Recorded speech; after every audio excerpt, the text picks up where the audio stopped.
In this video, I will refresh your memory on just what is the meaning of the numbers inside a fraction. Because there are two kinds of fractions. All fractions are divisions, but there's two kinds of them.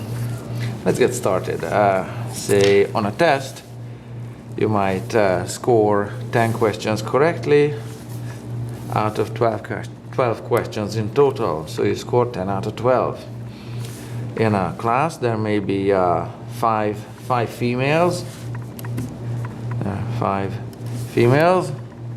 and when there's 16 people in the class. Or another fraction could be, how about on a tape measure, 3/8 of an inch. That's a fraction. And all of these are one kind of fraction, and another kind of fraction is, say you have $8 and you want to share it equally among 3 friends. And this is money, and these are your friends. And or another one would be, say, for a program, there might be 20 people, or for some jobs there might be 20 people applying, but there's only 14 seats. That's another kind of fraction.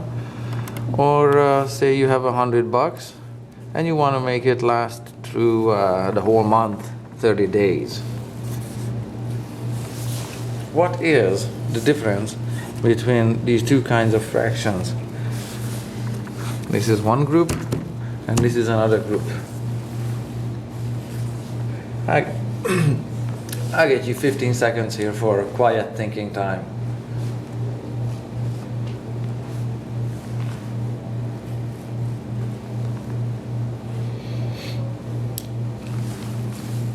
Alright, in these fractions, the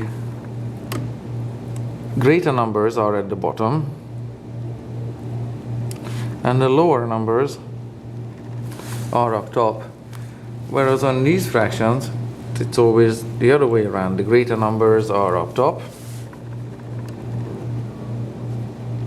and the lower numbers are down here.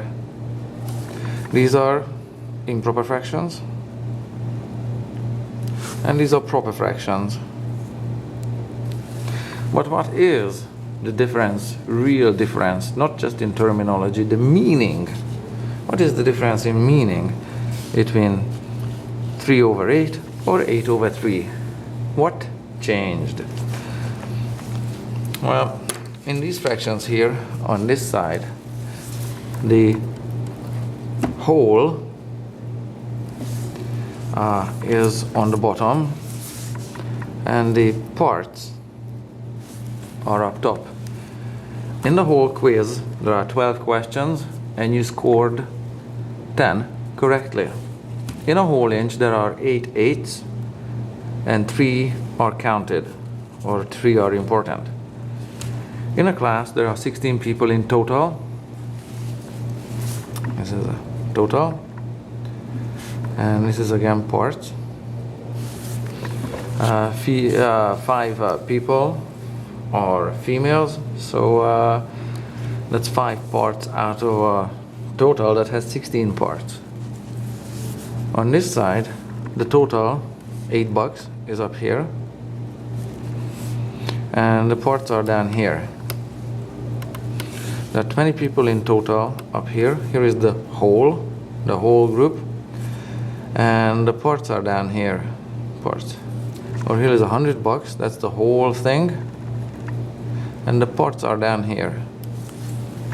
These fractions have the meaning of more of a division. The idea is dividing and sharing. Dividing and sharing. $8 is shared among 3 friends. $100 is shared equally for 30 days.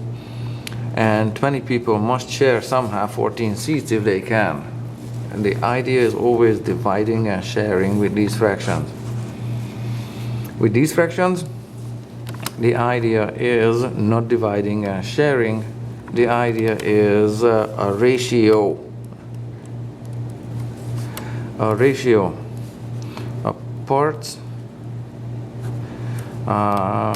compared, the meaning of that line is compared to the whole, whereas the line in these fractions, it means divided by, sharing, not compared to. These fractions, the proper fractions, are a comparison, and these fractions are real division. Now in ratio and proportion, we use numbers that look like fractions, say 2 over 8 equals x over 16. Here is a ratio and proportion. However, these 4 amounts are independent amounts, and they look like equivalent fractions, and they could be treated as fractions, but really those are 4 independent variables, where one could be a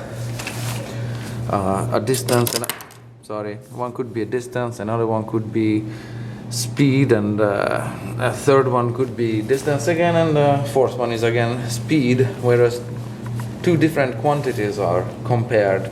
This is more of a comparison, and the ratio and proportion is a whole subject in and of itself.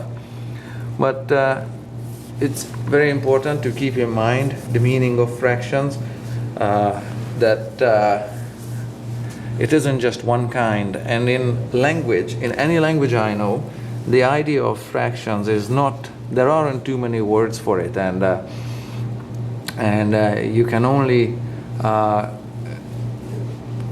get it from implications. You can only get the meaning and the meaning of the numbers from the context, but through implications.